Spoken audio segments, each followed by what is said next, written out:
بسم اللہ الرحمن الرحیم۔ جب مسجد قباء مکمل ہو گئی اور حضرت محمد صلی اللہ علیہ وسلم نے مدینہ جانے کا ارادہ کیا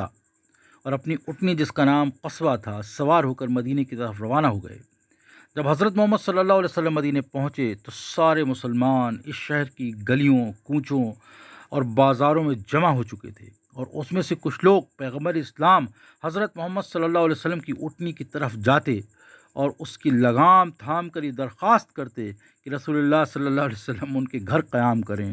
اور ان کے محلے کی طرف چلیں۔ پیغمبر اسلام حضرت محمد صلی اللہ علیہ وسلم نے جب لوگوں کا اصرار اور اشتیاق دیکھا تو انہیں احساس ہوا کہ اگر وہ مسلمانوں میں سے کسی ایک کے گھر ٹھہریں یا کسی خاص محلوں میں اتریں تو ہو سکتا ہے کہ یہ بات دوسروں کی رنجش اور دل شکنی، دل ٹوٹنے کا باعث بنے، اور وہ یہ سمجھنے لگے کہ پیغمبر خدا صلی اللہ علیہ وسلم ان میں سے کسی ایک کو دوسروں پر ترجیح دیتے ہیں اور اسے خاص نوازش کی نظر سے دیکھتے ہیں۔ یہی وجہ تھی کہ انہوں نے کہا کہ میری اٹھنی کی لگام چھوڑ دو اور اسے جہاں بھی چاہے جانے دو، کیونکہ میں جانتا ہوں کہ میری اٹھنی وہیں بیٹھے گی جہاں اللہ کی مرضی ہوگی، اور میں بھی وہیں قیام کروں گا۔ جب حضرت محمد صلی اللہ علیہ وسلم آئے تو بچیاں، بچے لوگ ہاتھوں میں دف لے کر کے طلع البدر علینا اس کو گا رہے تھے اور خوشیوں کا اظہار کر رہے تھے۔ تو اگر آج میلاد کے موقع پر کوئی خوشی منا لیتا ہے، جلوس نکال لیتا ہے، اس میں پتہ نہیں کیوں تکلیف ہوتی،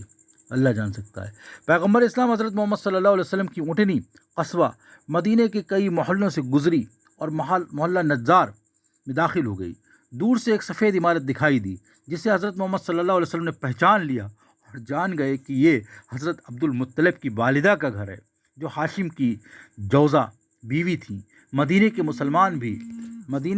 مسلمان بھی اس بات سے باخبر تھے، لہٰذا وہ سمجھے کہ قصبہ اس گھر کے سامنے ٹھہر جائے گی، لیکن وہ وہاں نہیں رکی اور اپنی راہ چلتی رہی۔ مدینہ کے سارے مسلمان پیغمبر اسلام حضرت محمد صلی اللہ علیہ وسلم کی اٹھنی کے پیچھے چل رہے تھے اور یہ جاننا چاہتے تھے کہ اٹھنی آخرکار کہاں ٹھہرے گی۔ تھوڑا اور چلنے کے بعد وہ لوگ ایسی جگہ پہنچے جہاں حضرت محمد صلی اللہ علیہ وسلم کے والد حضرت عبداللہ کی قبر تھی، تاہم سبھی لوگ جانتے تھے کہ ان کی والدہ حضرت آمنہ کی قبر وہاں نہیں ہے۔